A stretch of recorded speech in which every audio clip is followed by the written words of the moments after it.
Pourquoi votre intelligence semble-t-elle vous lâcher à la seconde même où votre téléphone vibre? Vous êtes une femme décidée, à l'esprit organisé, qui gère sa vie avec logique. Et puis, une notification apparaît. Un message de cet homme.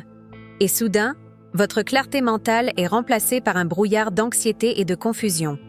Le texto qu'il envoie n'a aucune logique. Il est incroyablement chaleureux le matin et glacial l'après-midi. Il promet l'avenir dans un paragraphe et disparaît dans le suivant.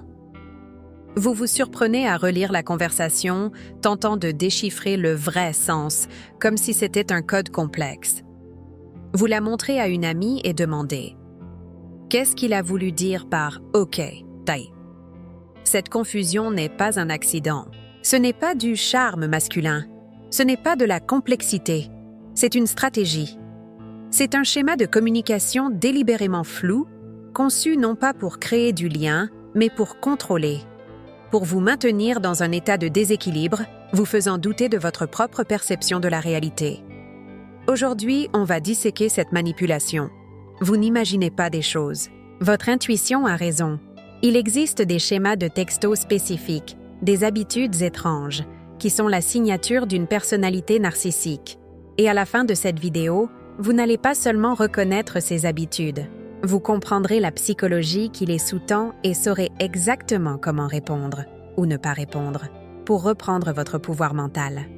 Vous vivez ça. Vous rentrez chez vous après une journée productive, vous vous sentez centré et vous décidez de vérifier l'appli.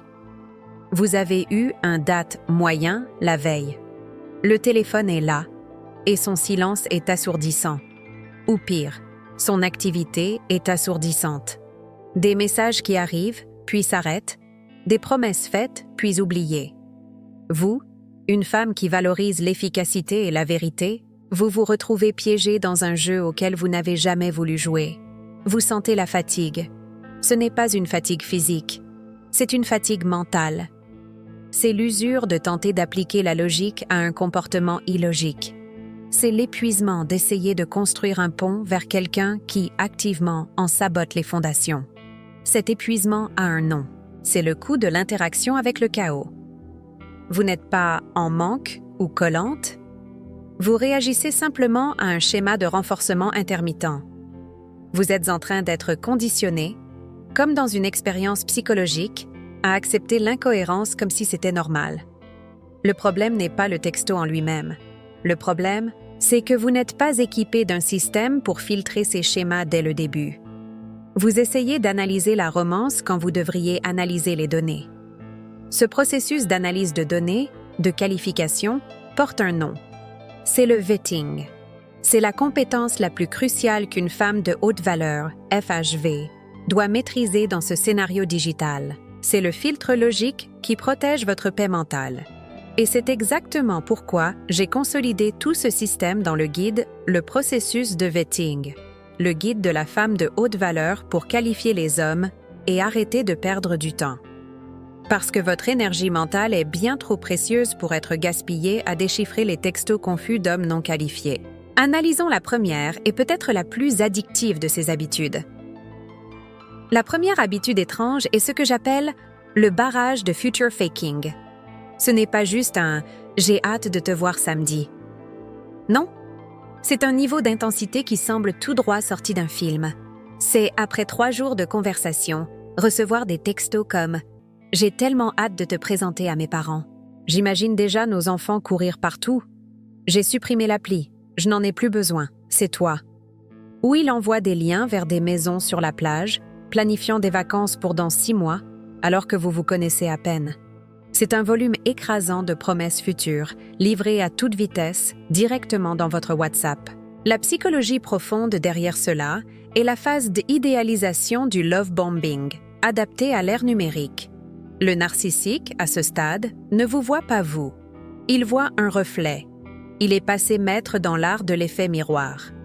Il identifie rapidement, dans vos premières conversations, quel est votre désir le plus profond, que ce soit la stabilité, l'engagement, l'aventure ou la famille, et il devient l'incarnation exacte de ce désir. La Ramani, l'une des plus grandes expertes en narcissisme, explique que cela crée un lien traumatique presque instantané. Il ne planifie pas un avenir avec vous. Il utilise l'idée de l'avenir pour s'assurer une réserve, vous, dans le présent. Il construit un château de sable de mots pour que vous tombiez amoureuse du fantasme, pas de l'homme. C'est le moyen le plus rapide de contourner vos défenses logiques en attaquant directement votre centre d'espoir. Imaginons Anna. Anna est une femme intelligente, avec une vie organisée. Elle rencontre Mario lors d'un événement. Le courant passe bien. Ce soir-là, les textos commencent. Je n'ai jamais ressenti ça pour personne. Anna, logique, trouve ça un peu intense, mais agréable. Le lendemain, elle se réveille avec 3 messages. « Bonjour mon futur » et un audio de 2 minutes sur combien sa voix l'a apaisé. Le 3e jour, Mario envoie une photo de 2 billets pour un concert qui n'aura lieu que dans 3 mois. Réserve cette date pour nous. Anna se sent spéciale. Elle se sent vue. Elle pense, enfin, un homme qui sait ce qu'il veut, un homme décidé. Elle arrête de répondre aux autres sur l'appli. Pourquoi regarderait-elle ailleurs si son futur lui envoie de si beaux messages? Elle se surprend à sourire à son téléphone. Elle est accro. Le danger ici est dévastateur. Vous n'êtes pas en train de tomber amoureuse de Mario. Vous tombez amoureuse d'une projection. Vous devenez accro à la dopamine que ces messages de validation et de futur libèrent dans votre cerveau. Le danger, c'est que c'est, par définition, intenable. Personne ne peut maintenir cette intensité. Et quand il va inévitablement piler net, ce qu'il fera, vous entrerez en état de manque. Et, comme toute personne dépendante, vous ferez n'importe quoi pour retrouver cette sensation. Vous commencerez à négocier vos limites, à ignorer les red flags, tout ça pour revenir à cette phase initiale de certitude. Il vous a offert le paradis par texto, uniquement pour pouvoir utiliser la menace de vous faire vivre l'enfer. La solution FHV, femme de haute valeur? À cela, c'est le calibrage. La FHV opère sur la base de la logique stoïcienne. Elle comprend que les mots, c'est du vent, les actions sont des preuves. Quand elle reçoit un barrage de future faking, elle ne se laisse pas shooter par la promesse. Elle voit le texto comme une donnée, pas comme une destinée. Elle ne répond pas avec la même intensité. S'il dit « J'ai hâte qu'on parte en Grèce l'été prochain », elle ne répond pas « Moi aussi, je commence à regarder les hôtels ». Faire ça, c'est valider le fantasme.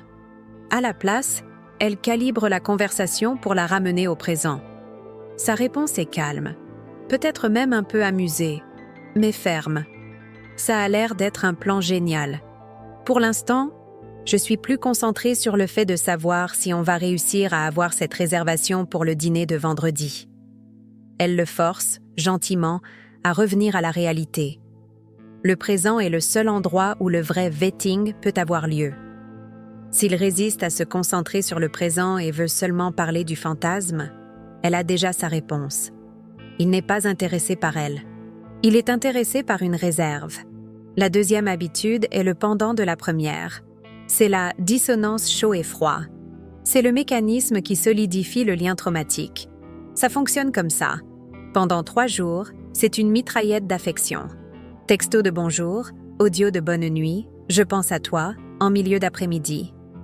Vous vous habituez à ce niveau d'attention. Et puis, le 4e jour. Silence. Ou, pire que le silence, des réponses monosyllabiques. Vous envoyez un paragraphe plein d'humour, et la réponse qui arrive, 6 heures plus tard, c'est « cool ». Vous lui demandez comment s'est passée sa journée, et il répond « OK ». La chaleur du future faking se transforme en un froid polaire, sans avertissement et sans explication. La psychologie derrière cela, c'est le concept de renforcement intermittent. C'est le même principe qui rend les machines à sous à Las Vegas si addictives. Si la machine payait à chaque fois, vous vous ennuieriez. Si elle ne payait jamais, vous abandonneriez. Mais comme elle paie parfois, de manière imprévisible, vous restez scotché, tirant le levier, en attendant le prochain gain. Le narcissique vous conditionne de la même manière. Le froid n'est pas un accident, c'est un outil de contrôle. Il vous donne le silence ou la froideur pour créer chez vous un état d'anxiété et de panique. Vous commencez à éplucher les dernières 48 heures de conversation. Qu'est-ce que j'ai fait de mal? J'ai été trop intense? J'ai eu l'air en manque? Vous commencez à vous auto-censurer. Et puis, alors que vous êtes au bord de la crise de nerfs, il revient. « Salut mon amour, tu m'as manqué. Le boulot était dingue. » La vague de soulagement que vous ressentez, la libération de dopamine, est si puissante que vous oubliez les dernières 24 heures d'anxiété. Il vous a donné une miette et vous l'avez ressenti comme un festin. Il contrôle désormais votre thermostat émotionnel. Revenons à Anna et Mario. Après la première semaine de future fucking intense, Anna se réveille le mardi. Silence. Elle envoie. « Bonjour, tout va bien par chez toi ?» Pas de réponse. Midi. Elle voit qu'il a lu. Les 2 coches bleues sont là. Son estomac se noue. La femme intelligente, qui quelques minutes avant était concentrée sur un tableau Excel complexe, ne peut plus se concentrer. Elle regarde son portable toutes les 5 minutes. Elle vérifie si son Instagram est actif. Il l'est. À 17 heures, elle n'en peut plus et envoie « Il s'est passé quelque chose? Tout va bien? » À 20 heures, il répond « Journée chargée, JTE parle plus tard. » Juste ça, l'abréviation, la froideur. Anna passe la nuit dans l'angoisse. Elle dort à peine. Elle se sent idiote. Le lendemain matin, elle se réveille avec un audio de 3 minutes. C'est Mario. Sa voix est chaude, enveloppante. « Ma belle, désolée pour hier, mon boss était insupportable. C'était une journée d'enfer. Ta voix m'a tellement manqué que je n'ai même pas réussi à dormir. Tu es libre pour dîner ce soir? J'ai besoin de te voir. » La vague de soulagement qui submerge Anna est presque euphorique. Elle n'est plus en colère. Elle n'est plus contrariée. Elle est juste, reconnaissante. Elle ne remarque même pas qu'il ne s'est jamais vraiment excusé. Il a juste donné une excuse. Il l'a conditionnée. Il lui a appris que son affection est conditionnelle et qu'elle doit être reconnaissante pour la moindre miette. Le danger est évident. Vous perdez votre centre. Votre paix mentale, qui avant était autogénérée, devient maintenant dépendante du ton de ses textos. Vous commencez à marcher sur des œufs. Vous vivez dans un état d'anxiété de fond constant, attendant le prochain changement de température. C'est du gaslighting dans sa forme la plus subtile. Vous commencez à douter de votre propre perception. Est-ce qu'il était froid ou c'est moi qui suis trop sensible? Votre indépendance de pensée, votre plus grand atout, est systématiquement érodée jusqu'à ce que vous n'ayez plus confiance en votre propre jugement. La solution FHV au chaud et froid est radicale. Ne jouez pas. La FHV opère sur la base de schémas, pas de promesses ou de potentiel. Quand elle détecte un changement abrupt de température, elle ne court pas après la chaleur. Elle n'envoie pas le 2e, 3e ou 4e texto. Elle ne demande pas de validation. Tout va bien entre nous? Elle comprend une règle fondamentale. Pas de réponse est une réponse. Ou une réponse froide est une réponse claire. Elle utilise son silence ou sa froideur non pas comme un motif de panique, mais comme un cadeau. Un cadeau de temps et de silence pour qu'elle puisse se reconcentrer sur sa propre vie. Elle met son téléphone en mode « ne pas déranger ». Elle va à la salle de sport. Elle se concentre sur son travail. Elle sort avec ses amis. Elle reprend son centre. S'il revient, et ils reviennent toujours, elle ne l'attaque pas avec colère. Elle observe, simplement. Le schéma s'est répété? Oui, c'est une donnée. Elle ajoute cette donnée à sa feuille de vetting. Et un schéma d'incohérence est un billet de première classe pour sortir de sa vie. La 3e habitude étrange est la déflexion et la projection. C'est ce qui arrive quand vous essayez d'utiliser la logique contre eux. Vous posez une question simple, claire et directe. Et la réponse que vous recevez est une accusation, un changement de sujet qui, comme par magie, vous met sur la défensive. Vous demandez « J'ai remarqué que tu m'invites toujours à la dernière minute, après 22 heures. On pourrait essayer de prévoir quelque chose avec un jour d'avance la prochaine fois ?» Sa réponse n'est pas « Oui, bien sûr » ou « Non, je préfère la spontanéité ». Sa réponse est « Wow, pourquoi tu es si contrôlante? Je ne savais pas que je sortais avec quelqu'un d'aussi anxieux. » Ou vous demandez J'ai vu que tu étais en ligne toute la journée. Pourquoi tu n'as pas répondu à ma question sur samedi? La réponse? Tu surveilles mon statut en ligne? C'est un peu flippant. Tu dois te détendre. Ça doit être fatigant d'être aussi peu sûr de toi. La psychologie ici est fascinante. Les narcissiques ont un sens de l'identité, égo, extrêmement fragile. Tout ce qui ressemble à une critique ou à une demande de prise de responsabilité est ressenti par eux comme une attaque mortelle. Comme l'explique la Dre Harriet Lerner dans La danse de la colère, ils ne peuvent pas gérer l'anxiété d'avoir tort. Alors, ils utilisent le mécanisme de défense le plus primitif, la projection. Ils prennent la faute, l'anxiété, leur propre insuffisance, et, comme une patate chaude, vous la renvoient. Ils vous accusent exactement de ce qu'ils sont en train de faire. Ils sont évasifs, alors ils vous traitent de contrôlante pour avoir remarqué leur évasion. Imaginons Sophia. Sophia est une femme très perspicace.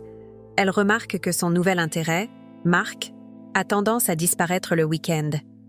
Il est génial du lundi au jeudi, mais vendredi et samedi, il s'évapore et revient le dimanche soir avec une histoire vague. Sophia décide d'aborder le sujet. Elle envoie un texto calme. « Marc, j'aime beaucoup parler avec toi, mais j'ai remarqué un schéma où tu as tendance à disparaître le week-end. Tout va bien. J'aimerais juste un peu plus de constance pour savoir à quoi m'attendre. » Un texto adulte, clair, non accusateur. La réponse de Marc. « Je n'arrive pas à croire que tu fasses tout un drame pour ça. J'ai une vie, tu sais. J'ai des amis, une famille. Tu t'attends à ce que je te fasse un rapport de chacun de mes mouvements? Je pensais que tu étais différente, plus indépendante. Mais tu es comme toutes les autres, en manque d'affection. J'ai besoin d'espace. » Voyez la magie malsaine.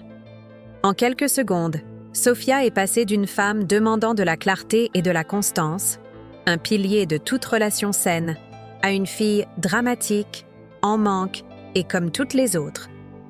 La conversation d'origine, sa disparition, a été complètement enterrée. Maintenant, la conversation porte sur le fait que Sophia est en manque. Et que va-t-elle faire? Elle va se défendre. « Je ne suis pas en manque, je suis indépendante, je voulais juste... » Et voilà, il a gagné. Elle est tombée dans le panneau. Le danger, c'est que vous êtes conditionné à ne jamais rien remettre en question. Vous apprenez que toute tentative de clarté, toute tentative d'établir une limite saine, se traduira par une attaque personnelle contre votre identité. Vous commencez à avoir peur de parler. Vous ravalez vos besoins. Vous vous faites plus petite. La solution FHV à la déflexion est de ne pas mordre à l'hameçon. La FHV est une maître en aïkido verbal. Elle n'entre pas dans la défensive. Elle ne dépense pas une seconde de son énergie à répondre à l'accusation. Elle ne dit pas « je ne suis pas en manque ». C'est perdre la partie instantanément. Elle a deux options logiques. La première est le pivot ferme. Elle ignore l'accusation et ramène la conversation au point de départ. Elle répondrait « je ne discute pas de ma personnalité. La question portait sur ta disparition le week-end. Peux-tu me donner de la clarté là-dessus ?» Ça le coince. Mais honnêtement, la meilleure solution, la solution d'une FHV qui chérit sa paix, c'est le désengagement stratégique. Sa réponse est déjà la réponse dont elle avait besoin. Il lui a montré, avec une clarté cristalline, qu'il est incapable d'avoir une conversation d'adulte sur la responsabilité. Il a échoué au vetting. Elle n'a pas besoin de gagner la discussion. Elle a juste besoin de collecter la donnée. Et la donnée dit « incompatible ». Cette situation de Sophia est le moment exact où 90% des femmes échouent. Elles se mettent sur la défensive. Elles essaient de prouver qu'elles ne sont pas peu sûres d'elles ou en manque. Avoir le script exact pour ce moment, la phrase correcte pour dévier l'attaque et garder son pouvoir, ce n'est pas être robotique. C'est avoir le bon outil au moment de la plus haute pression. C'est pourquoi, lorsque j'ai créé le kit Vetting Pro, que vous pouvez ajouter à votre commande, j'ai tenu à inclure le manuel des limites, script pour dire non. Parce que connaître la théorie sur la déflexion est une chose. Avoir la phrase exacte à copier-coller quand vos émotions sont à vif et qu'on vous accuse d'être folle en est une autre. C'est la différence entre la théorie et la pratique. Si vous voulez arrêter de vous défendre et commencer à diriger la conversation, ce manuel est votre outil. Il est disponible dans le kit Vetting Pro lorsque vous prenez le guide principal. Mais passons à la 4e habitude, qui est l'une des plus lâches et des plus courantes, le hoovering textuel à faible effort. Le hoovering vient de Hoover, la marque d'aspirateur, en anglais, est le terme que nous utilisons pour la tentative du narcissique de vous aspirer à nouveau dans le cycle, généralement après qu'il vous ait jeté, vous ait fait un traitement de silence ou que vous ayez rompu. Le hoovering textuel est la version paresseuse et numérique de cela. Ce n'est pas une excuse. Ce n'est pas une lettre d'amour. C'est un « salut » à 1h du matin un samedi. C'est un « j'ai pensé à toi aujourd'hui » sans aucun contexte. Ou le grand classique de l'ère moderne, une réaction. Flamme ou applaudissement à une story que vous avez postée sur Instagram.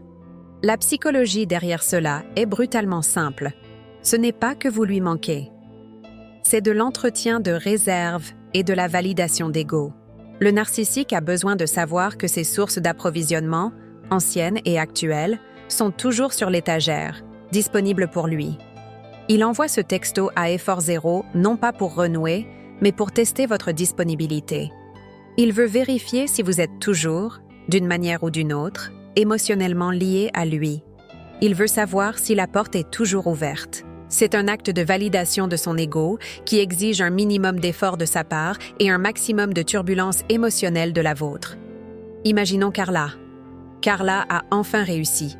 Après des mois dans le cycle chaud et froid avec Jonas, elle a dit « stop ». Elle ne l'a pas bloqué, mais elle a arrêté d'initier le contact. Elle est en pleine détox. 2 semaines passent. Elle se sent bien. Elle poste une photo sur Instagram d'un projet de travail qu'elle a terminé. Elle est fière. 2 heures plus tard, une notification. C'est un DM de Jonas. Elle ouvre. Le message « Waouh !» Toujours aussi impressionnante. Juste ça. Le cœur de Carla s'emballe. Il a vu mon travail. Il pense à moi. Il réalise ce qu'il a perdu?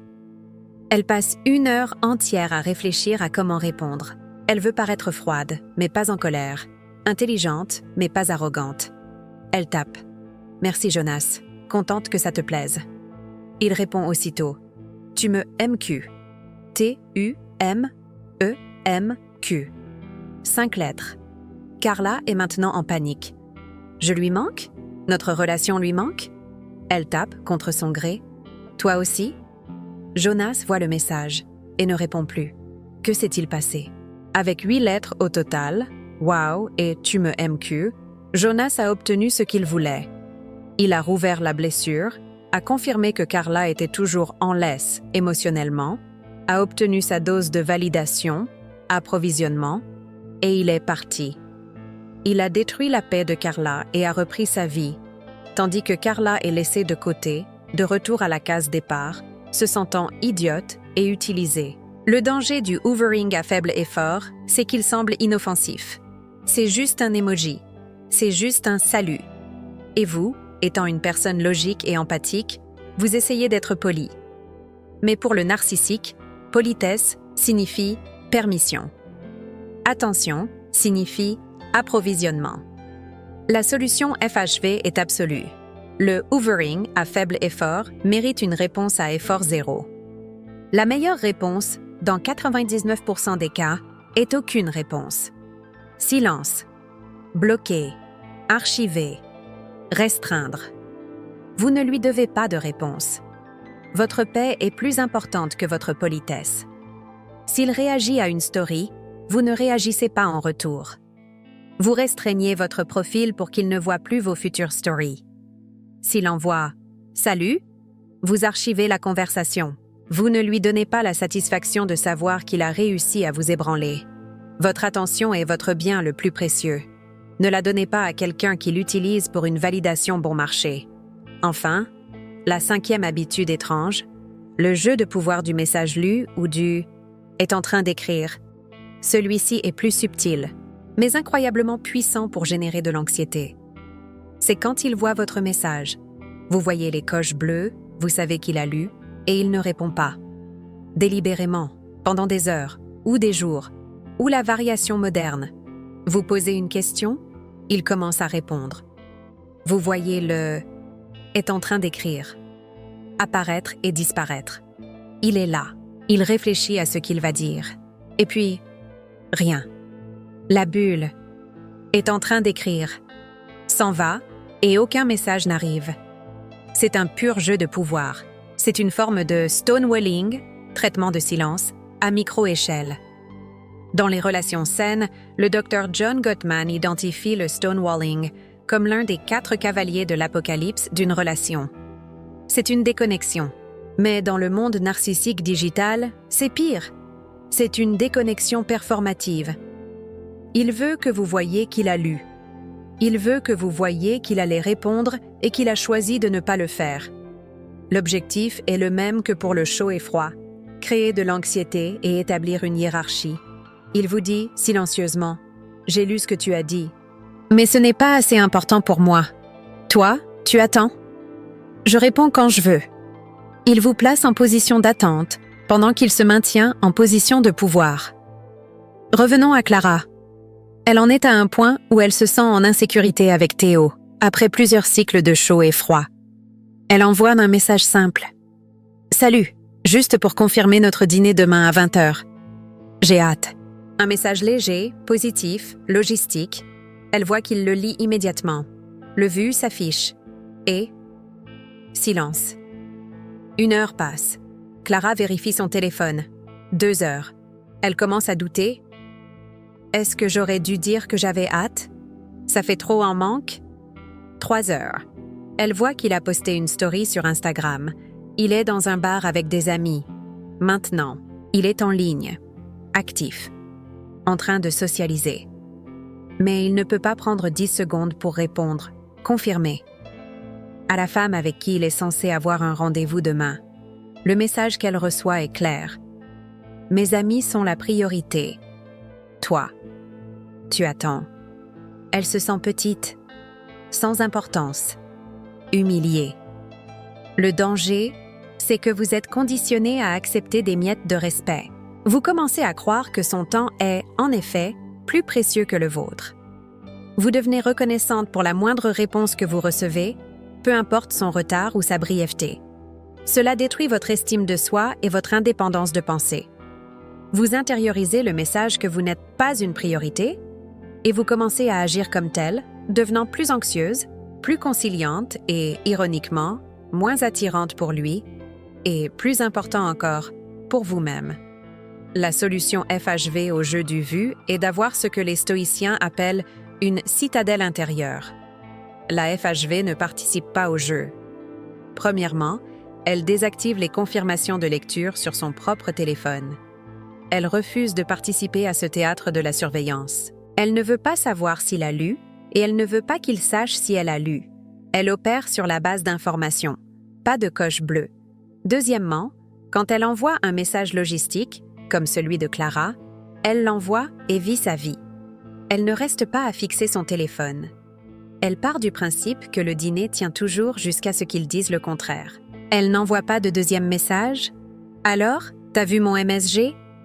S'il se pointe au dîner, elle observe ce comportement, celui de ne pas confirmer, comme une donnée. S'il ne vient pas, ou annule à la dernière minute, elle n'est pas surprise. Elle collecte juste la donnée finale. La donnée est « il ne respecte pas mon temps ». Et avec cette donnée, elle prend une décision logique et finale sur son avenir dans sa vie à elle. Le barrage de future fucking, la dissonance chaud et froid, la déflexion et projection, le hoovering à faible effort et le jeu du vu. Qu'est-ce que toutes ces 5 habitudes ont en commun? Il ne s'agit pas de communication, il s'agit de contrôle. Il ne s'agit pas de connexion, il s'agit de manipulation. Elles sont conçues pour déséquilibrer une femme intelligente, pour la faire douter de son propre esprit. Ces hommes ne cherchent pas des femmes faibles. Au contraire, ils cherchent des femmes fortes, intelligentes, indépendantes et organisées comme vous. Parce que le défi de briser votre logique est ce qui nourrit leur ego. Ils cherchent des femmes puissantes qui n'ont qu'une seule vulnérabilité, l'espoir. L'espoir que, cette fois, leurs efforts seront reconnus. L'espoir que, cette fois, la logique et l'amour peuvent réparer le chaos. La mentalité FHV exige que vous troquiez cet espoir contre une stratégie. C'est arrêter de chercher le bon et commencer à chercher les bonnes données. Ces textos ne sont pas une lettre d'amour, c'est une feuille de calcul. Et maintenant, vous savez lire cette feuille de calcul. Analyser ces textos est la première couche de votre système de défense. Mais que faites-vous ensuite? Comment construisez-vous, dès le départ, un profil d'attraction qui repousse ses prédateurs numériques et attire des hommes de haut calibre et émotionnellement matures? Comment posez-vous les bonnes questions lors des premiers rendez-vous pour qu'ils s'auto-éliminent avant d'avoir la chance de vous faire perdre votre temps? C'est la structure complète que j'enseigne dans mon guide principal. Le processus de vetting. Le guide de la femme de haute valeur pour qualifier les hommes et arrêter de perdre du temps. Ce n'est pas un livre sur être gentille ou changer pour lui plaire. C'est un manuel d'efficacité psychologique. Il s'agit d'appliquer votre intelligence naturelle à un domaine de votre vie où l'on vous a appris à n'utiliser que vos émotions. Et pour garantir que vous ayez tous les outils pour appliquer ce système immédiatement, en achetant le processus de vetting aujourd'hui, vous ne recevez pas seulement le guide. Vous recevez 3 bonus essentiels et gratuits. Le guide, le profil magnétique FHV, pour garantir que votre attraction initiale soit calibrée pour la qualité. L'arsenal des questions clés, qui sont les scripts exacts à utiliser lors des premiers rendez-vous pour filtrer les incompatibilités. Et le guide audio, calibration, l'état d'esprit FHV, pour écouter et reprogrammer votre esprit de la pénurie à l'abondance. Tout le système FHV, votre citadelle intérieure, est disponible via le lien dans le premier commentaire épinglé sous cette vidéo. Arrêtez d'être une participante anxieuse à son jeu de texto et commencez à être l'analyste calme. Et maintenant, je veux vous entendre. Laquelle de ces 5 habitudes de texto a le plus résonné avec votre expérience? Laquelle avez-vous déjà vécue et, jusqu'à présent, ne saviez pas nommer? Laissez votre histoire dans les commentaires ci-dessous. Vous n'êtes pas seul là-dedans, et votre expérience valide celle d'une autre femme.